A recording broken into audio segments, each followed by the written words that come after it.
Hola, profe, buenas noches. Hola, ¿cómo andas, Mariano? ¿Todo bien? ¿Por ahí? Hola, profe, buenas noches. Hola, María. Hola, Jessy. Hola, Jessy, ¿cómo estás? ¿Todo bien, usted? Bien, gracias. Bueno, teníamos clase al final.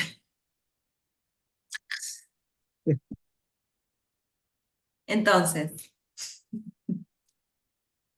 no, lo que se me ocurrió Empecemos, es, ¿no? no, siempre, ahí está, eso les puede llegar a pasar mucho, está bueno siempre ver qué hacer. Encima está el partido de la selección, después podemos mirar el partido, ¿no? Eso se podría hacer en secundario. Acá no. Em, no, lo que les iba a decir es, lo que se me ocurre que podemos hacer es para ya ir adelantando que leamos el cuento largo o novela corta que teníamos para la clase que viene. ¿Les parece? Entonces ya nos vamos metiendo en El eso. de, el de La historia Chiang. de tu vida, sí, el de Chiang. Me parece un buen uso del tiempo y para que ustedes también ya adelanten la lectura y no les quede tanto por leer. Así que si quieren, mientras ir buscando el archivo en el Drive, yo mientras voy a poner las cosas acá en orden. Sí, ahí lo descargo, profe. Genial. Se ponen con eso, yo mientras tomo lista y esas cosas.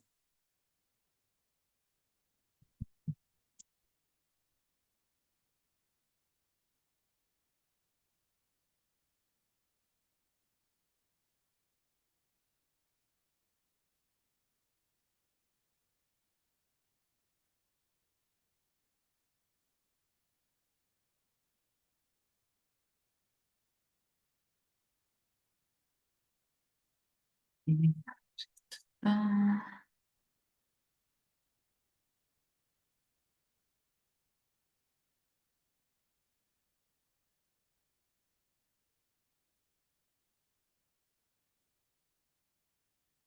ok. Mm.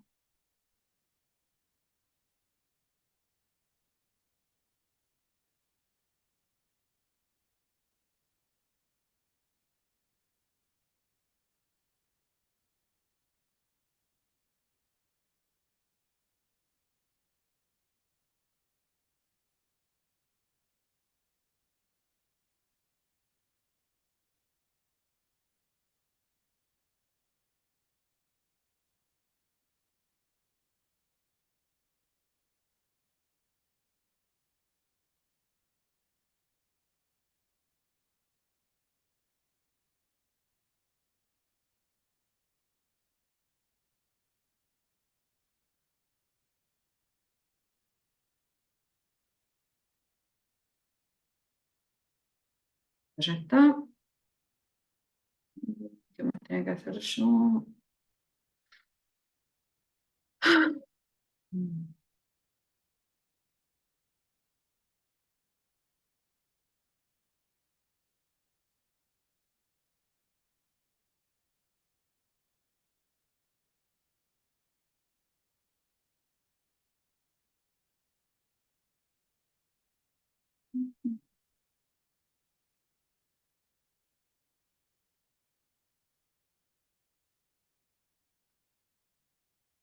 Jessica, ¿nosotras qué teníamos que resolver de nota tuya?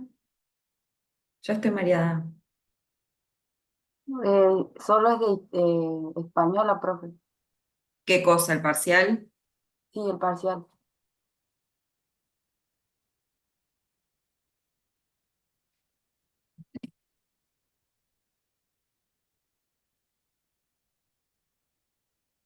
Em, Déjame que mientras miro eso también, ya que estamos.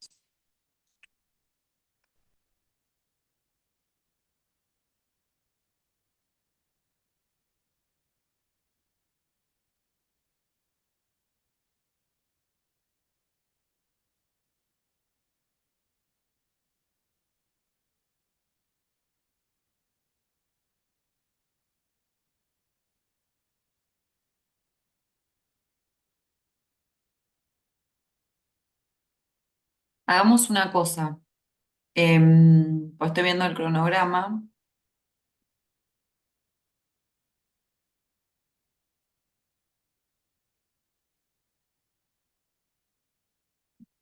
Sí, profe. La clase del 4 del 11, o sea, después del parcial, ¿te parece hacerlo Sí. ahí? Lo Bueno, anoto, así no me lo olvido. 4 de mayo. Ah, uy,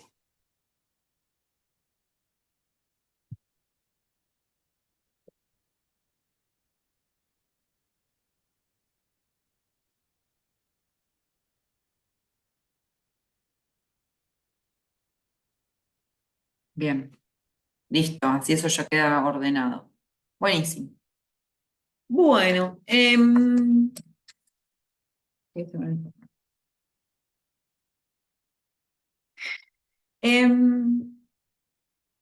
el escritor de este cuento largo, novel o novela corta, Ted Chiang es norteamericano, nació en Nueva York en 1967. Y lo interesante es que estudió informática en la Universidad de Brown, que es una universidad importante, ¿no? O sea, que es alguien que viene del mundo de la informática, de las ciencias computacionales, y podemos pensar que se han dado esos cruces con escritores de ciencia ficción, ¿no? La idea justamente, el género de la ciencia ficción que habilita ese intercambio, ¿no? O esa relación entre el mundo de la ciencia y el mundo de la literatura. La historia de tu vida fue escrita en 1998. Para mí es un cuento largo, no es una novela, pero bueno, eso es una discusión que se puede dar. Y me parece que ya es interesante que pensemos, ¿el título les llama la atención algo, el título, la historia de tu vida?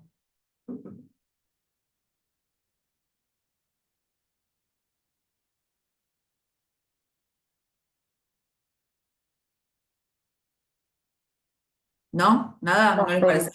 ¿Qué?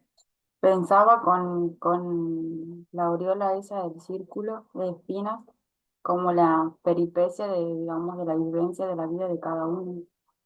Ok. Pero al margen de eso, digo las palabras del título. No le llama la atención nada, no hay nada que diga nada, esto en realidad hubiera. ¿El uso de la segunda persona no le llama la atención? ¿Tu vida? ¿No es esperable la historia de mi vida? La historia, a lo sumo, de su vida, la de él en tercera. La historia de tu vida es raro. ¿Quién es ese tú? ¿A quién le está hablando? Yo como lector lo abro y digo, ¿quién es tú? ¿No? Digo, eso es Pero interesante. como que cuenta la historia de otro, Sí, ¿no? pero de otro al que le está hablando, porque vos cuando contás la historia de otro hablas en tercera Claro, de tú, persona. Por eso digo, sí. la historia de la vida de Menganito, ok, tercera persona, la historia de su vida, o propia, más autobiografía, la historia de mi vida.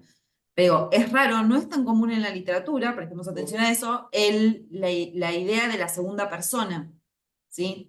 Si ustedes repasan cosas que han leído, no sé si en algún momento se habrán topado con alguna cuento, novela o lo que sea escrito en segunda persona. Eso es raro. Ya veremos por qué, o ya pensaremos a ver qué se nos ocurre.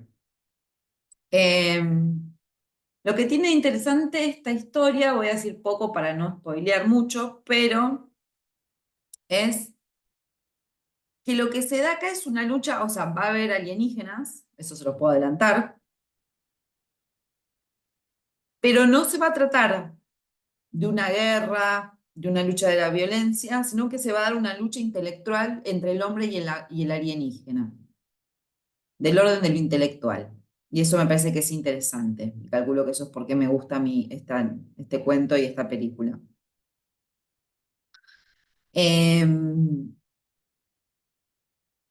Vamos a ver también que hay un cierto dualismo narrativo. Ahora vamos a ver entre qué dos cosas. Se cuentan dos cosas en este cuento, ¿no?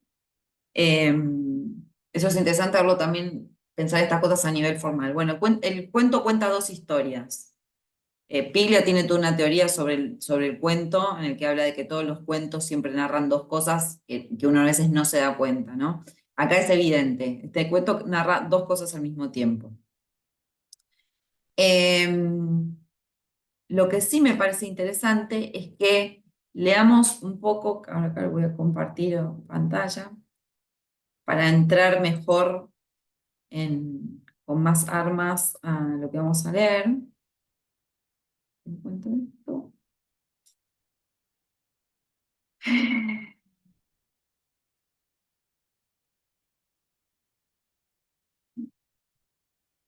¿Están familiarizados o conocen la teoría del lenguaje de Sapir-Whorf? ¿No? Bueno, mejor entonces, porque entonces les comparto y vamos a leerlo juntos. Esto es como un background interesante para tener en mente. Esto en general se ve en lingüística. La teoría del lenguaje de Sapir-Whorf. Según esta hipótesis, el idioma que hablamos nos hace pensar y percibir las cosas de modo distinto. ¿No? Ahí están los dos. Sapir y Whorf. Dice, tradicionalmente el ser humano ha entendido el lenguaje como un medio de comunicación a través del cual es posible establecer una vinculación con el medio y nos permite expresar aquello que pensamos o sentimos. Esta concepción ve el lenguaje como un medio de expresión de lo que ya está adentro. Sin embargo, para la teoría del lenguaje de Sapir-Whorf, o sea, el lenguaje, tiene una importancia mucho mayor, teniendo un papel mucho más importante, bueno, lo mismo, importancia importante, a la hora de organizar, pensar o incluso percibir el mundo, ¿no?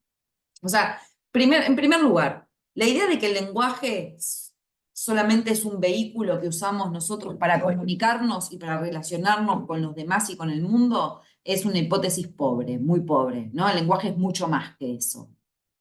Cuando estudien lingüística, qué sé yo, van a ver muchos autores que hablan de este tema, desde los que hablan del lenguaje performativo, es decir, que uno hace cosas con Austin y Searle, por ejemplo, que son otros lingüistas, filósofos del lenguaje también, que hablan de que el lenguaje no solamente comunica cosas, sino que las realiza. Performativo viene de performance, viene como de hacer algo, ¿no? Y lo que Austin dice en cómo hacer cosas con palabras es que hay expresiones del lenguaje que realizan cosas. Por ejemplo, cuando un sacerdote en una iglesia le dice a dos personas, los declaro marido y mujer, o los declaro lo que sea, ¿no?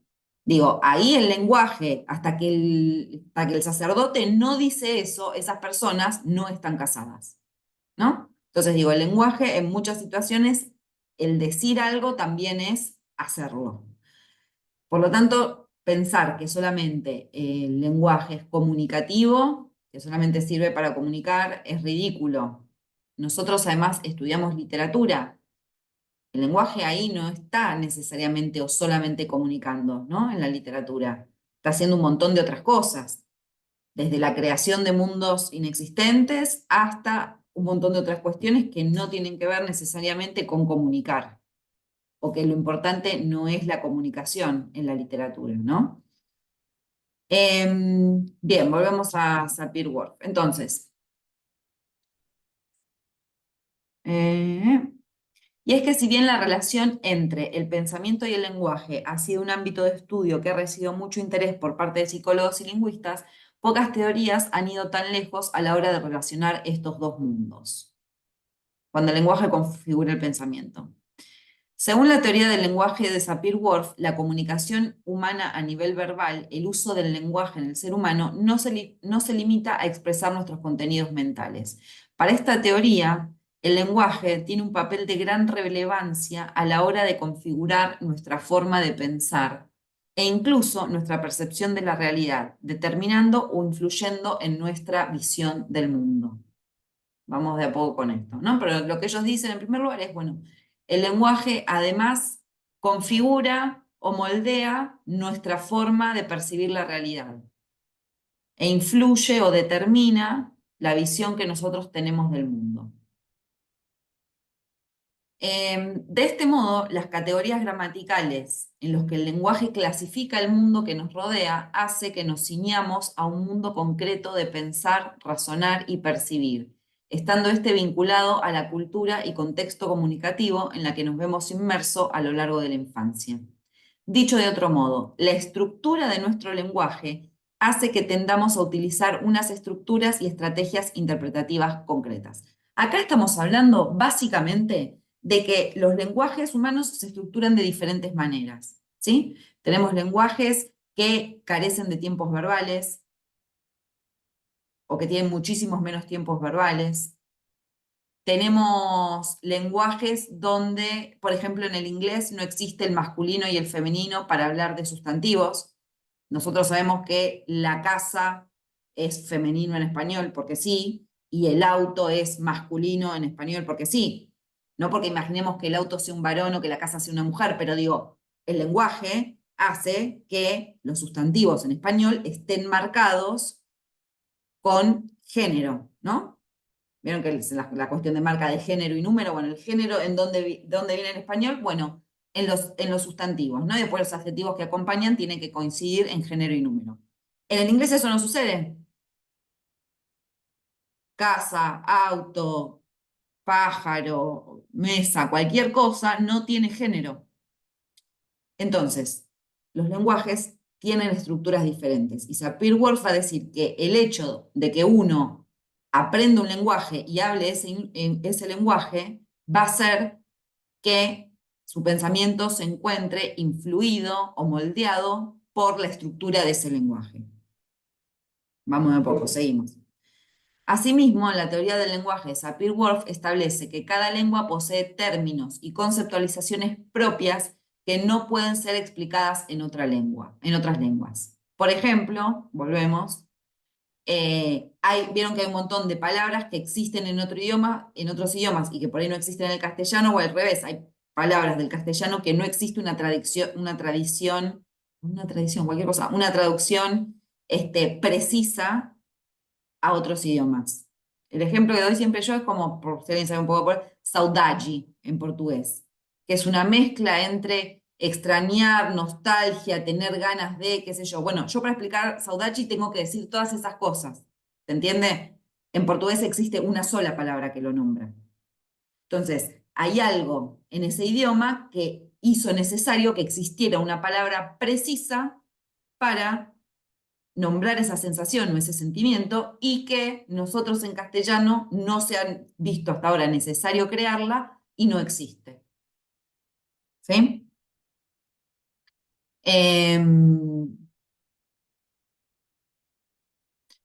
Dicha teoría enfatiza, pues, el papel del contexto cultural a la hora de ofrecer un marco en el que elaborar nuestras percepciones, de modo que somos capaces de observar el mundo dentro de unos márgenes impuestos socialmente.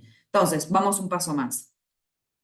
Sí, la estructura del lenguaje se encuentra influenciada por la cultura en la que ese lenguaje se organiza, se desarrolla a través del tiempo, y el lenguaje, su estructura, incide en nuestra estructura de pensamiento, entonces la manera en que nosotros observamos el mundo está dentro de márgenes impuestos socialmente por ese lenguaje que es nuestro lenguaje. ¿Se entiende hasta acá la lógica? Digo, debe haber algo en la cultura portuguesa que hizo necesario que esa palabra existiera. Hay una forma de ver el mundo o de percibir las relaciones entre las personas que hizo necesario que existiera saudade y para nosotros no. Entonces, si vos tenés una lengua que está dotada de esa palabra, podés estructurar el pensamiento, ¿se entiende? En base a esa noción y nosotros no. Digo, no es cuestiones de cuál lengua mejor o peor, porque eso pasa para todos lados de las dos lenguas. ¿Se entiende? Lo interesante es ver cuáles lenguas, o digo, o por qué en el inglés, cuáles son los efectos o las consecuencias de que en inglés los sustantivos no tengan marca de género, no sean ni femeninos ni masculinos. ¿No? Digo, se han hecho estudios sobre eso. Después háganme acordar a ver qué recuerdo de eso y les cuento, pero se han hecho esos estudios.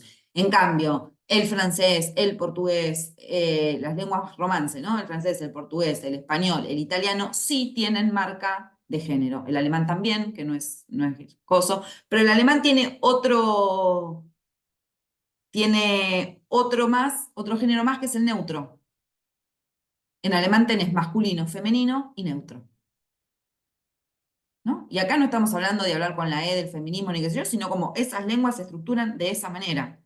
Entonces digo, bueno, claramente debe haber algún tipo de consecuencia en la forma de ver el mundo de alguien que habla en alemán, porque el mundo en un punto está organizado lingüísticamente entre masculino, femenino y neutro.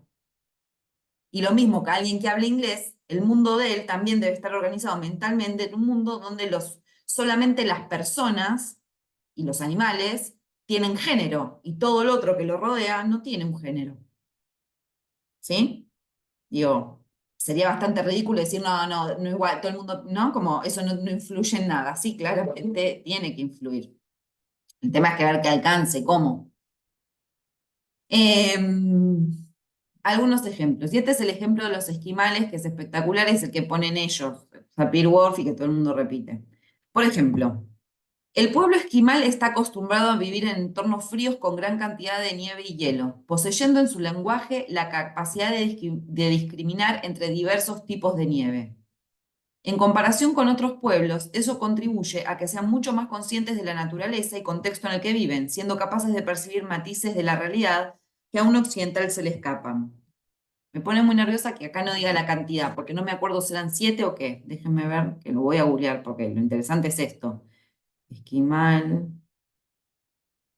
Creo que nieve. eran 9, profe. ¿Puede 9 ser? puede ser. Nieve en Sapir-Whorf. A ver si nos sale.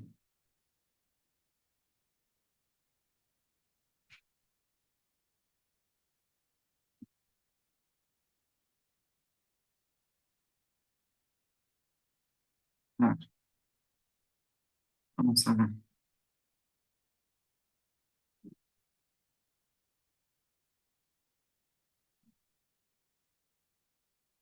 A ver, acá en un coso que no sé cuán cierto será, pero no importa.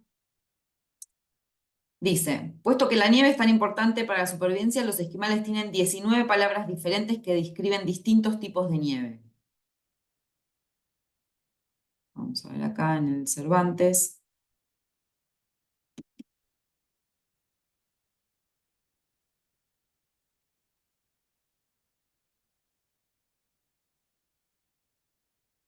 Acá no me dice la cosa. Otro ejemplo que usa Sapir-Whorf me parece que es interesante, que dice la lengua amerindia de los indios Hopi, que cuenta con una sola palabra para denominar todo lo que vuela excepto los pájaros. Hay una sola palabra con la que vos decís insecto, aviones, helicóptero, cualquier cosa. ¿Se entiende? Digo, no sé si serán 19 o cuántas serán las de los esquimales, pero lo interesante es pensar que, por un lado, los esquimales, al vivir en la nieve y que la vida en un punto se les fue eso, porque digo, si vos sos esquimal, necesitas que tu lenguaje pueda diferenciar la nieve blanda de la nieve dura, porque si caminas por la nieve blanda te podés enterrar y no salir, en cambio, por la nieve dura sí podés caminar sin correr riesgos. O si la nieve está, estoy inventando porque no sé qué son esas palabras de nieve, ¿no? Pero, o si la nieve esa está limpia y entonces la podés usar para algún tipo de consumirla de alguna manera, o si es nieve sucia, o si es una nieve finita que te permite hacer tal cosa, o si es una nieve más compacta con la que podés construirte los iglús, o si es, digo, por la forma en la que han vivido, fue necesario para esa cultura decir nombrar de distintas maneras los distintos tipos de nieve, ¿sí? Ahora bien, para nosotros no sé, es nieve.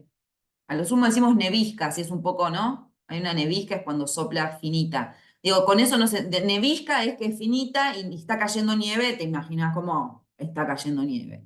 Y de última, si queremos decir algo más, decimos esto: nieve finita, nieve más dura, nieve más blandita, nieve más derretida, pero no tenemos una palabra especial para eso, porque en el desarrollo de nuestra cultura no fue necesario diferenciarlas para nuestra vida.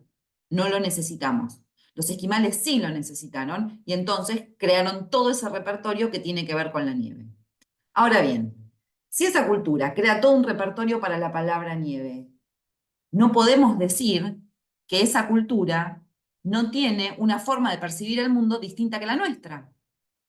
Porque así a mí me paran en el medio del polo a mirar distintos tipos de nieve, es probable que yo no distinga ninguna.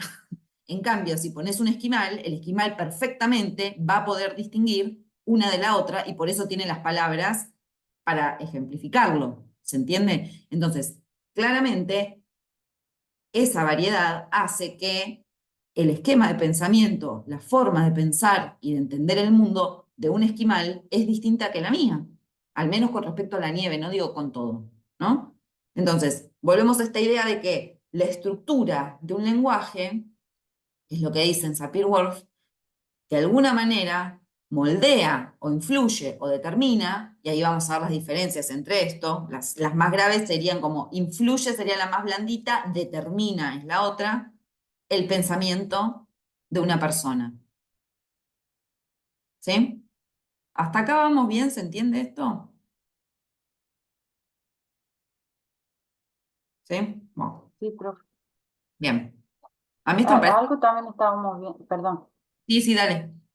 que algo también de esto estábamos viendo en castellana, pero con Saussure. Bueno, bien, sí, ¿qué? ¿Cómo te parece que se puede relacionar con, con algo de Saussure? Bueno, Saussure decía que todos teníamos, bueno, la representación de esto que usted estaba hablando, del significante y Sí. su representación, y que el lenguaje muchas veces, digamos, no es algo, o sea, está impuesto por la sociedad, pero que no es algo que se viene y se, digamos, implanta directamente, sino que con el transcurso de los años esa palabra va teniendo un significado. Luego Mm. cuando nosotros nacemos, esa palabra con su significado, digamos, se nos incorpora a nosotros, pero que esto no varía de un día para el otro. Como por ejemplo sino de forma natural lo que ocurre, nos daba, digamos, un ejemplo con el lenguaje inclusivo, sino que con Ujú. el tiempo eso va a llegar a incorporarse a la sociedad, pero no de una forma, digamos, arbitraria, sino de una forma natural cuando, digamos, toda la sociedad Sí. lo incorpore. Sí, esa es una de No las sé. reglas de Saussure, ¿no? Como que el significante es a la vez voluntario, el cambio lingüístico es a la vez voluntario e involuntario, ¿no? Voluntario. Es esa la regla de Saussure, exacto, que tiene que ver con eso. Pero además, lo que dice Saussure, yo en esto, y está bien que lo traigas a colación, así yo digo algo que me parece que no lo dije bien, en el sentido de que no haya quedado claro. Acá estamos hablando de las lenguas, ¿no? Como las distintas lenguas, es decir, los distintos idiomas, pero las lenguas.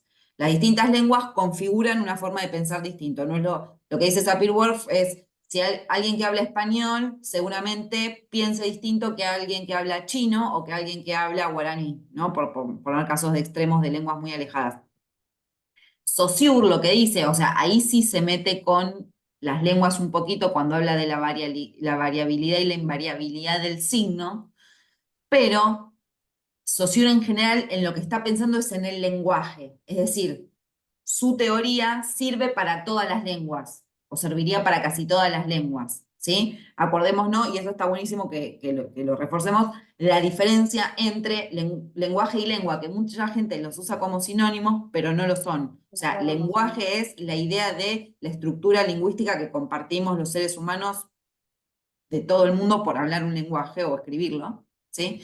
Y la lengua es cada uno de esos, cada uno, todas las lenguas componen el lenguaje, se diría, ¿no? Cada lengua es un idioma.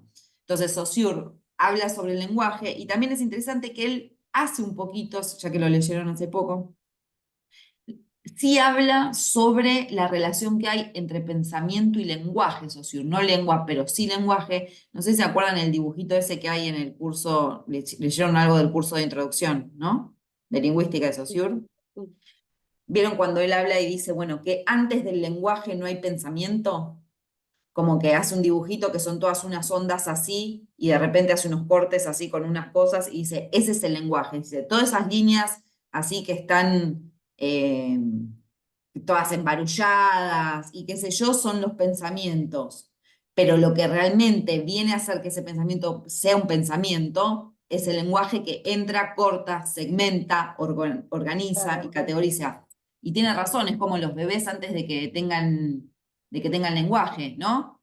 Que solamente pueden, bueno, llorar, reírse, gritar y nada más, porque tampoco hay un pensamiento. Si ese bebé mágicamente le dieras la opción de decir algo sin lenguaje, no sería capaz de decirte me duele la panza, porque ¿qué es doler? ¿Qué es panza? ¿Qué soy yo? ¿Quiénes son los demás? ¿No? Digo, eso también es interesante. Entonces, partimos la base que a todos los seres humanos el lenguaje nos configura el pensamiento. No podríamos pensar como pensamos los seres humanos si no tuviéramos pensamiento. Sería una cosa totalmente distinta. Y por el otro lado, lo que dice en Sapir-Whorf, que más tiene que ver con respecto a las lenguas, ¿sí? Mariano me parece que se quedó pobre ahí trabado, no sé si nos estará escuchando. No, estoy trabado, profe, pero Ah, escucho ¿escuchás? perfectamente. Genial. Sí, sí, pero no sé qué Em, pasó con la cámara, estoy trabado. Está bien, no te preocupes, mientras puedas seguir escuchando. Bien, entonces, no sé, este tema, a mí, a mí no me gusta especialmente la lingüística, pero estos temas de lingüística me encantan. Em, Volvemos con Sapir-Whorf. Está el ejemplo de los esquimales con la nieve, y después dice, otro ejemplo puede verse en algunas tribus en cuyo lenguaje no existe, y acá sería en cuya lengua, no existen referencias al tiempo. Dichos individuos tienen severas dificultades para conceptualizar las unidades de tiempo. Otros pueblos no poseen palabras para expresar determinados colores, como el naranja. Es verdad que hay algunas lenguas donde no hay diferencia de tiempo. Yo no sé si no es, hay de algunos pueblos originarios de acá, a ver, vamos a buscar. Por eso yo no soy lingüista, no sé estas cosas de memoria. No sé si es el guaraní. Guaraní. Tiempos. ¿Cuáles existen? Sí, en el guaraní sí, en el quechua entonces.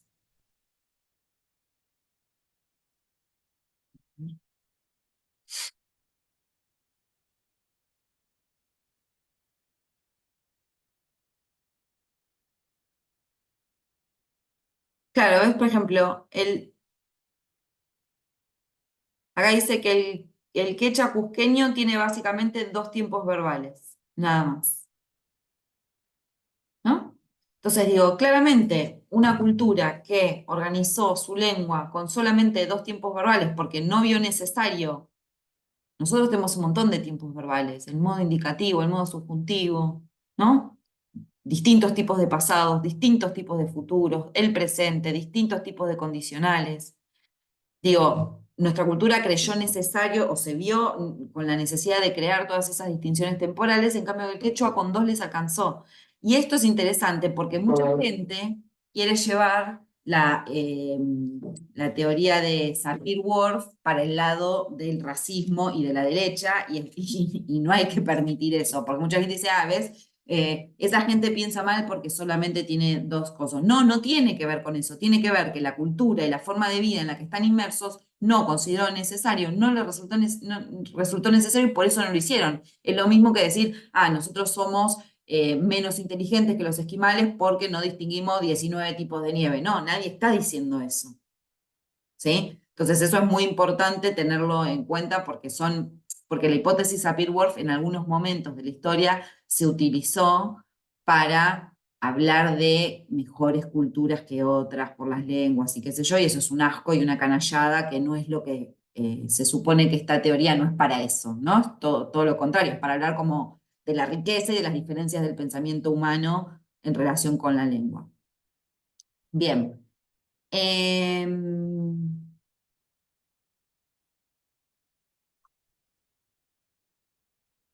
Se me murió. Acá.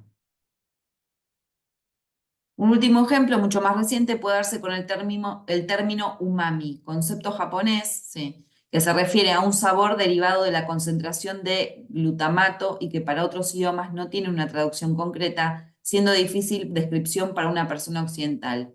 El umami sería como ese sabor que tienen algunas comidas donde se conjugan como muy bien el sabor de algo que tiene un poquito de grasa, un poco de sal, un poco de no sé qué. Bueno, es esto, yo se los tengo que explicar usando un montón de palabras, en cambio los japoneses dicen umami y todo el mundo entiende a qué se están refiriendo, ¿no? Bueno, para ello fue necesario pensar esa palabra y que exista y utilizarla.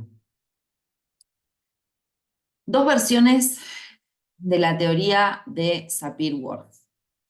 Con el paso del tiempo y las críticas y demostraciones que parecían indicar que el efecto del lenguaje sobre el pensamiento no resulta tan madurador de la percepción como estipulaba inicialmente la teoría del lenguaje de Sapir-Whorf ha sufrido algunas modificaciones posteriores. Es por ello que podemos hablar de dos versiones. La hipótesis fuerte, que es lo que yo les decía de la palabra determinismo, algo que determina. La hipótesis fuerte es la del determinismo lingüístico. La visión inicial de la teoría del lenguaje de Sapir-Whorf tenía una visión muy determinista y radical respecto al papel del lenguaje. Para la hipótesis worfiana fuerte, el lenguaje determina por completo nuestro juicio, capacidad de pensamiento y percepción, dándole forma y pudiendo considerarse incluso que pensamiento y lenguaje son en esencia lo mismo. Bajo esta premisa, una persona cuyo lenguaje no contemple un determinado concepto no será capaz de comprenderlo ni de distinguirlo. A modo de ejemplo, un pueblo que no tenga ningún vocablo para el color naranja no será capaz de distinguir un estímulo de otro cuya única diferencia sea el color. En el caso de quienes no incluyan nociones temporales en su habla, no podrán distinguir entre lo que ocurrió hace un mes y lo que ocurrió hace 20 años o entre presente, pasado o futuro. Esta claramente es la teoría que termina cayendo, la determinista, ¿no? Porque no es así y porque nos acercamos peligrosamente al racismo, además, ¿no? Con esta teoría. Es como, bueno, vos, tu lengua madre está, listo, no vas a poder pensar ciertas cosas por esa lengua. Y todos sabemos que eso no es así.